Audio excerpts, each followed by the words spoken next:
ሰውነት ምናልባት መልእክት እየላከ ሊሆን ይችላል። ነገር ግን ተገቢውን ትኩረት ሰጣችሁ አላዳመጣችሁት ይሆናል። የወር አበባ ዑደትሽ ከሚጠብቂው በላይ እየተዛባ አስቸግሮሽ ሊሆን ይችላል። ምናልባትም እርግዝና እየሞከርሽ አልሳካ ብሎሽም ሊሆን ይችላል። ብዙ ሰዎች ማርገዝ አለመቻል ብዙ ዓመታቶች ካለፉ በኋላ ነው የሚታወቀው ብላ ያስባል። ሰውነት ግን ያን ያህል ጊዜ አይጠብቅም። ማስጠንቀቂያ ምልክቶችን በየጊዜው መላኩን አያቆምም። በዚህ ቪዲዮ በፍጥነት ሊታዩ የሚችሉ ማርገዝ ያለመቻል ምልክቶችን በተመለከተ የምነግራችሁ ይሆናል። በፍጥነት ምልክቶችን ማስተዋል፣ በፍጥነት ተገቢውን መልስ መስጠት ነገሮች ከመወሳሰባቸውና ዋጋ ከማስከፈላቸው በፊት የማስተካከል እድልን ይሰጣል። በነገራችን ላይ ከዩቲዩብ አናሊሲስ ባገኘሁት መረጃ መሰረት በጣም ብዙ ሰው ቪዲዮውን አይቶ ላይክ፣ ሼር ሳያደርግ እንዲሁም ደግሞ ሰብስክራይብ ሳያደርግ ነው የሚሄደው። ስለዚህ በተቻላችሁ መጠን ቪዲዮዎችን ካያችሁ በኋላ ላይክ፣ ሼር እና ኮሜንት በማድረግ እንዲሁም ደግሞ ቻናሉ ተደራሽ እንዲሆን ሰብስክራይብ በማድረግ እንድታበረታቱኝ በትህትና እጠይቃለሁ። ለዚህ ቻናል አዲስ ከሆናችሁ ስለ ሴቶች ጤናና ስለ ተዋልዶ ጤናን በተመለከተ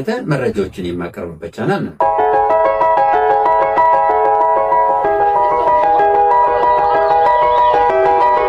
ሰላም ጤና ይስጥልኝ። ዶክተር መሰለ ነኝ፣ የጽንስና ማህፀን ስፔሻሊስት ሐኪም። ጥንዶች እርግዝና እምቢ ሲላቸው ምክንያቶቹን በአራት ከፍለን ማየት የምንችል ሲሆን ይህም ችግሩ ከሴቷ ሊሆን ይችላል፣ ችግሩ ከወንዱ ሊሆን ይችላል፣ ችግሩ ደግሞ ከሁለቱም ሊሆን ይችላል። በአራተኛ ደረጃ ደግሞ ሁለቱም ጋር ምርመሮችን አድርገን ምንም ችግር ሳናገኝ ልንቀር እንችላለን። ይህንንም አንኤክስፕሌንድ ኮዝ ኦር ደግሞ ምክንያቱ ያልታወቀ እንለዋለን። ዛሬ ሴቷ ጋር በፍጥነት ሊታዩ የሚችሉ ማርገዝ ያለመቻል ምልክቶችን በተመለከተ መረጃ የምነግራችሁ ይሆናል። የመጀመሪያው በፍጥነት ሊታዩ ከሚችሉት ማርገዝ ያለመቻል ምልክቶች አንዱ የወር አበባ መዛባት ነው። የተዛባ የወር አበባ ዑደት ሲኖር ብዙ ነገሮችን ይነግረናል። ስለዚህ በዚህም የተነሳ ምናልባት ወደፊት እርግዝና ሲሞክር ሊያስቸግር ይችላል ማለት ነው። ምናልባትም ፔሪየድ ዘግይቶ ወይም ደግሞ ቶሎ ቶሎ እየመጣ ሊሆን ይችላል። አንዳንድ ጊዜ ደግሞ ወራቶችን አሳልፎ ሊመጣ ይችላል። አፈሳሰሱም በተመሳሳይ አንድ አይነት ላይሆን ይችላል። አንዳንድ ጊዜ በዛ ያለ፣ አንዳንድ ጊዜ ደግሞ አነስ ያለ ሊሆን ይችላል። ስለዚህ እነኚህ ነገሮች የወር አበባ ዑደት የተስተካከለ አለመሆኑን ያሳያል። በነገራችን ላይ የወር አበባ ዑደት ከወር አበባ ዑደት በላይ ነው። የወር አበባ ዑደት የወር አበባ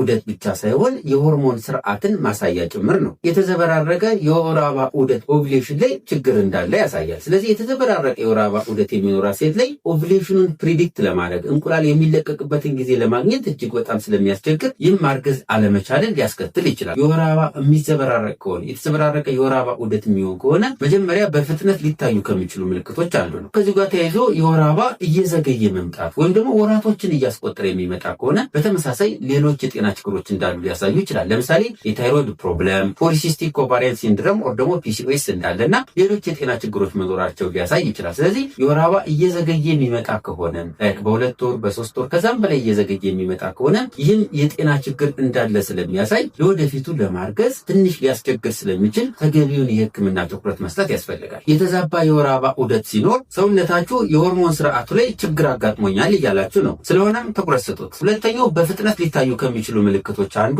በፔሪየድ ወቅት የሚያጋጥም ከፍተኛ ህመም ነው። በፔሪየድ ወቅት የተወሰነ ምቾት ማጣት የሚጠበቅና ምንም ችግር የሌለው ሲሆን ይህም ብዙ ሴቶች ላይ ሊያጋጥም የሚችል ነገር ነው። ነገር ግን በጣም ከፍተኛ የሆነና ከአቅም በላይ የሆነ ህመም በፔሪየድ ወቅት የሚያጋጥም ከሆነ ምናልባትም ሌሎች ችግሮች እንዳሉ ሊያሳይ ይችላል። ለምሳሌ ኢንዶሜትሪዮሲስ፣ አዲኖማይሲስ፣ ሙይ የማህፀን እጢና የላይኛው የማህፀን ኢንፌክሽን ኦር ደግሞ ፒአይዲ የምንለው በሚኖርበት ጊዜ ከፍተኛ የሆነ ህመም በወር አበባ ወቅት ሊያጋጥም ይችላል። እነኚህ ከላይ የዘረዘርናቸው ችግሮችም ያ ማለት ኢንዶሜትሪዮሲስ፣ አዲኖማይሲስ፣ ማዮማ ወይም ደግሞ ፒአይዲ ኢንፌክሽንን ጨምሮ ማርገዝ ላለመቻል እንደ ምክንያት ሊሆኑ ይችላሉ። ስለዚህ እንደዚህ አይነት ምልክት ያጋጥማት እህት፣ እንደዚህ አይነት ምልክት የሚያጋጥማት ሴት ከሆነች በፍጥነት ወደ ሕክምና ቦታ በመሄድ አስፈላጊውን የምርመራ ሂደትና የሕክምና እገዛዎችን ማግኘት እጅግ በጣም ይመከራል። ከፍተኛ የሆነ ህመም የሰውነታችሁ ቀይ መስመር ነው። የሴሎች ቁጣንና አንዳንድ ጊዜም ደግሞ ማርገዝ ያለመቻል እንዲያጋጥም እንደ ምክንያት ሊሆን ይችላል። የተለመደ ነገር ነው፣ በሴቶች ላይ የሚያጋጥም ህመም ነው ብለው ችላ አይበሉ። ሰውነታችሁን አዳምጡት። እርዳታዎችን በጊዜ አግኙ።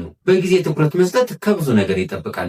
ሶስተኛው በፍጥነት ሊታዩ ከሚችሉ ምልክቶች አንዱ ያልተገመተ የክብደት ለውጥ ነው። ምንም አይነት የምግብም ለውጥም ሆነ የእንቅስቃሴ ለውጥ ሳይኖር በድንገት ክብደት ማግኘትም ሆነ በድንገት ክብደት መቀነስ ካጋጠመ ይህ ምናልባት የማርገዝ እድል ላይ ተጽዕኖ ሊኖረው ይችላል። ይህም የሆነበት ምክንያት በፍጥነት ክብደት በሚቀነስበት ጊዜ ከመጠን ያነሰ ቅባት በሰውነታችን እንዲኖር ያደርጋል። የሰውነት ቅባት በሚያንስበት ጊዜ ኦቭሌሽን እንዳይኖር እንዳይኖር ስለሚያደርግ በዚህም የተነሳ ማርገዝ አለመቻል ሊያጋጥም ይችላል። በተመሳሳይ መልኩ በድንገት ክብደት የሚገኝ ከሆነም ከፍተኛ የሆነ የቅባት መጠን በሰውነት ላይ ሊጠራቀም ይችላል። ይህም የሆርሞን መዛባት እንዲከሰት ያደርጋል። በተለይ ኢስትሮጅንና ኢንሱሊን የተባሉት ሆርሞኖች እንዲዛቡ ስለሚያደርግ በዚህም የተነሳ ለማርገዝ ልትቸገሩ ትችላላችሁ። ስለዚህ በፍጥነት ክብደት ማግኘትም በፍጥነት ክብደት መቀነስም ሁለቱም ማርገዝ አለመቻል ጋር ሊገናኙ ይችላል። ጥናቶች እንደሚያሳዩት ፈጠን ያለ ከ5 እስከ 10% የክብደት ለውጥ በሚያጋጥምበት ጊዜ የወር አበባ ዑደት እንዲዛባ ያደርጋል። ስለሆነም ከሰውነታቸው የሚመጡ ምልክቶችን እንደ መግባቢያ ቋንቋ ተጠቀሙባቸው። አራተኛው በፍጥነት ሊታዩ ከሚችሉ ምልክቶች ደግሞ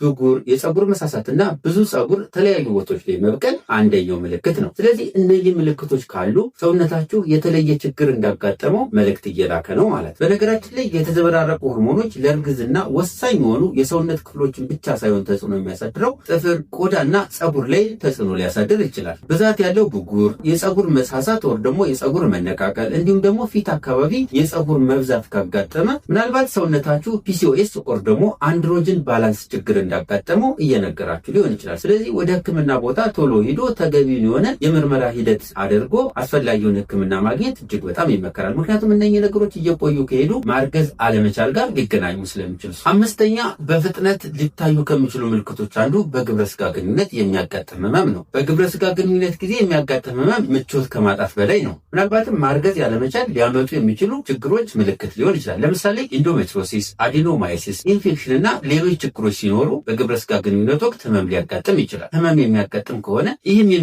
ከሆነ ሰውነት እንክብካቤ እንደሚፈልግ እየነገራችሁ ነው። ህመም መቼም ቢሆን ኖርማል ሊሆን አይችልም። በጊዜ መፍትሄዎችን መውሰድ ዘላቂ የሆነ ችግሮች እንዳይከሰቱ ያደርጋል። ስድስተኛ ቶሎ ሊታዩ ከሚችሉ ምልክቶች አንዱ የግብረ ስጋ ግንኙነት ፍላጎት ማጣት። በድንገት ፍላጎት የሚቀንስ ከሆነ ወይም ደግሞ በግንኙነት ወቅት እርካታ ላይ መድረስ ካልቻሉ ምናልባት ሆርሞን ትክክል ስላልሆነ ሊሆን ይችላል። ኢስትሮጅንና ፕሮጀስትሮን የተባሉ ሆርሞኖች የተዛቡ ሲሆኑ፣ ጭንቀትና ውጥረት ሲኖር እንደዚህ አይነት ችግሮች ሊያጋጥሙ ይችላል። እርግዝና የስፐርምና የእንቁላል ውህደት ብቻ አይደለም፣ ጤናማ የሆነ የመራቢያ ስርዓት ውጤት ጭምር እንጂ። ሰባተኛ ቶሎ ሊታዩ ከሚችሉ ምልክቶች አንዱ ተደጋጋሚ ውርጃ የሚያጋጥም ከሆነ ነው። አንዲት ሴት ተደጋጋሚ ውርጃ የሚያጋጥማት ከሆነ ምናልባት ማርገዝ ላለመቻል እንደ ምክንያት ሊወሰድ ስለሚችል አስፈላጊውን የሕክምና እገዛ ማግኘት ያስፈልጋል። ምክንያቱም ተደጋጋሚ ውርጃ እንዲሆን ያደረገው ምክንያት ምንድን ነው? ከሆርሞን ችግር ጋር ተያይዞ ነው? የአፈጣጠር ችግር አጋጥሞ ነው? የማህፀን ችግር አጋጥሞ ነው? የማህፀን የአፈጣጠር ችግር ነው ወይስ ደግሞ ሌሎች ችግሮች ናቸው ይህን ነገር ያመጣው የሚለው መተንተንና